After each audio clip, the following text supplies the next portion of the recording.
लेकिन उम्र में और पद में बड़ा लगता है, कहना पड़ता है। जो पद है ना, उस पद को सम्मान देना चाहिए। आजकल ये बात बच्ची नहीं दिख रही है। बड़े छोटे भाई जो सगे हैं ना, वही एक दूसरे को रिस्पेक्ट नहीं देते। नई पीढ़ी की मैं बात कर रहा हूँ। ये फसल बहुत खराब हो रही है। इस फसल को ठीक रखने की जिम्मेदारी सिर्फ अभिभावक लोगों की है।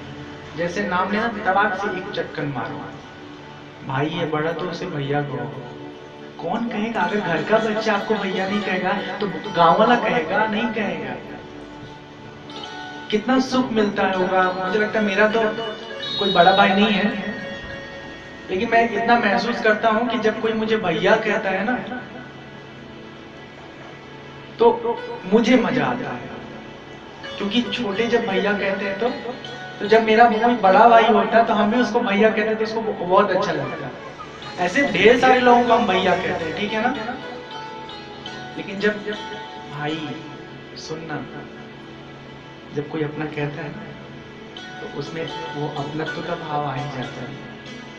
तो आप लोग अगर भैया नहीं कह सकते तो भाई सुनना।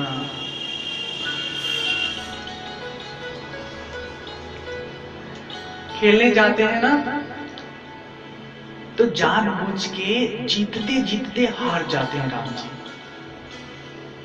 और जब राम जी हार जाते हैं तो छोटे भाई लोग जीत का जश्न मनाते हैं। भैया हार गए, भैया हार गए, भैया हार गए। अगर आपका बड़ा भाई आपसे हार जाए खेल में, चाहे कोई भी खेल हो, तो उसको थोड़ा झेप लगेगा। लेकिन राम जी जानबूझ के हारते थे कि मेरे हारने की वजह से मेरे भाई खुश हो जा रहे हैं। क्योंकि वो भाई राम जी की तरह इतने समझदार थोड़े न थे। उन्हें तो लगता था सच में हार गए, तो जीतने की खुशी तो सबको मिलती है।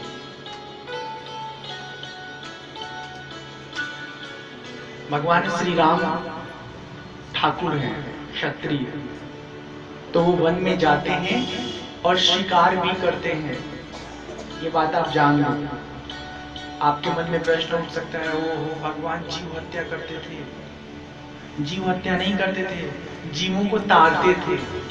जितने को मारते थे सब भगवान के धाम चले जाते थे। मृत्यु लोक पर चाहे जो भी शरीर है सब भोग योनि है। भोग मतलब सबसे अधिक दुख को भोगना पड़ता है। हमारा मानव शरीर तो काफी ठीक है, छत के नीचे बैठे हैं, बारिश आएगी तो बच जाएंगे, कपड़े पहन के रखे हैं, ठंडक में ठंडक की किकुरन से बच जाएंगे।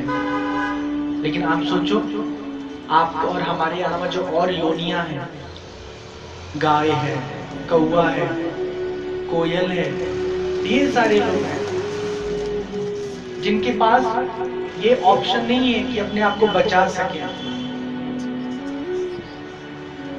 उनको परिस्थिति में समझौता करना ही पड़ता है। तो भगवान सबको मुक्त करते हैं।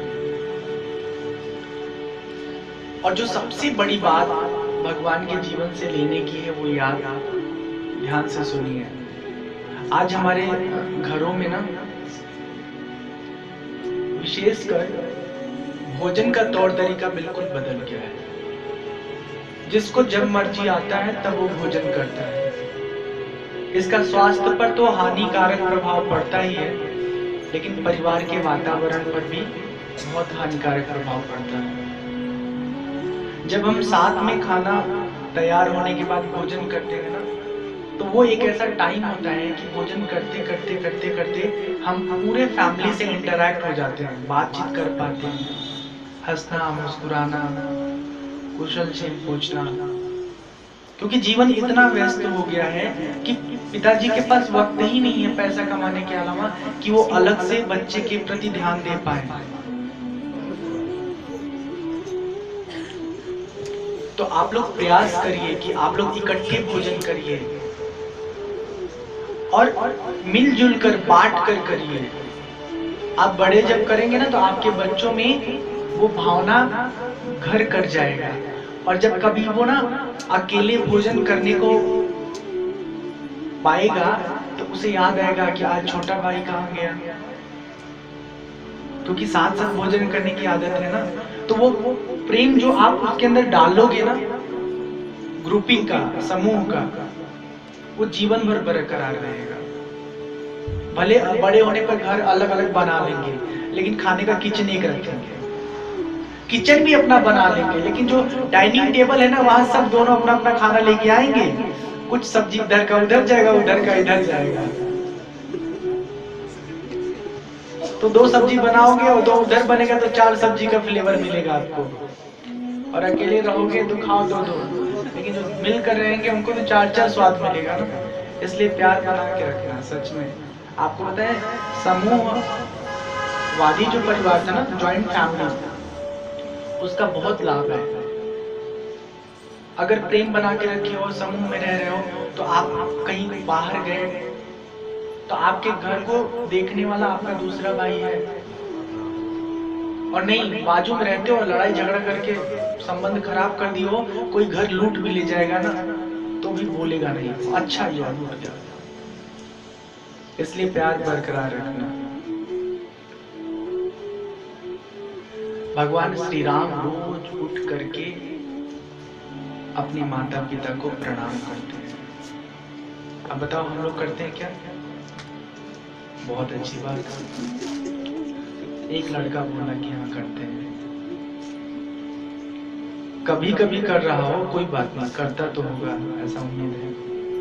लेकिन जो उसके पापा लोग हैं, मतलब बच्चों के पिताजी, जो अपने आप को बड़ा समझते हैं, उनसे मैं पूछूंगा, सबसे मैं पूछूंगा, किसी से व्यक्तिगत नहीं। आप लोग अम्मा को कब कब प्रणाम करते हैं? बहुत कम ऐसे लोग होंगे जो उठने के बाद नियमतः घर में होकर जाके माँ को देखते होंगे और कहते होंगे माँ प्रणाम। अरे कितना प्यार से पालती पोसती बड़ी करती है। 5-6 साल तक पूरा अधिकार रहता है। दिमाग जैसे जैसे बड़ा होता है, माँ से बच्चा दूर होने लगता है। और एक समय जब उसकी शादी हो जाती है, तब तो भैया ठीक है, मतलब शादी हुई तो पत्नी का भी कुछ होना चाहिए ना, नहीं तो पत्नी छोड़ के भाग जाएगी।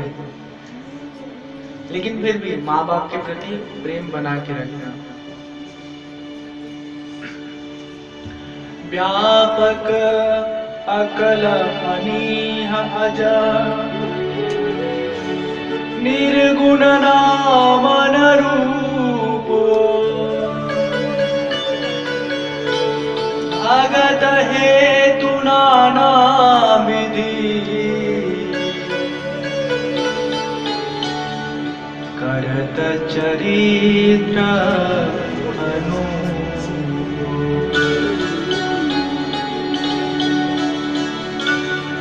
जो परमात्मा इतना व्यापक है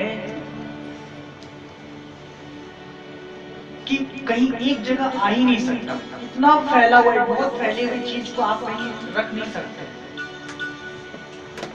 व्यापक है, पूरे विश्व में फैला है, व्याप्त है, अवयव रहित है।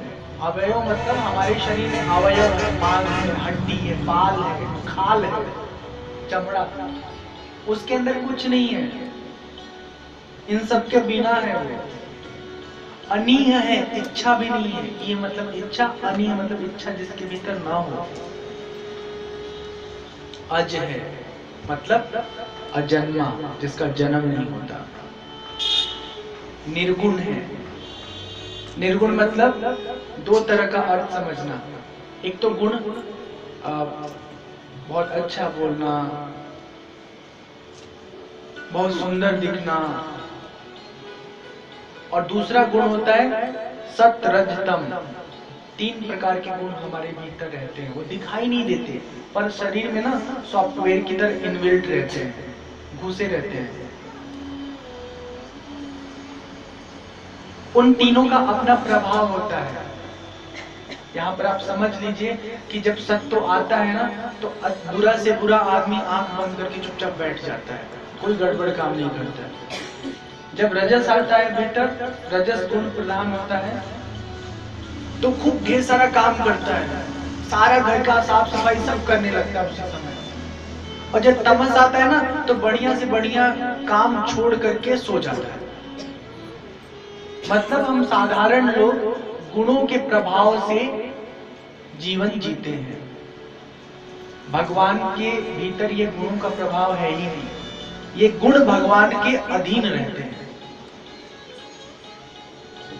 जिनका नाम नहीं है, जिनका रूप नहीं है, वही परमात्मा ब्रह्म अपने भक्तों के लिए अनेक प्रकार का चरित्र करते हैं, उनको सुख देते हैं।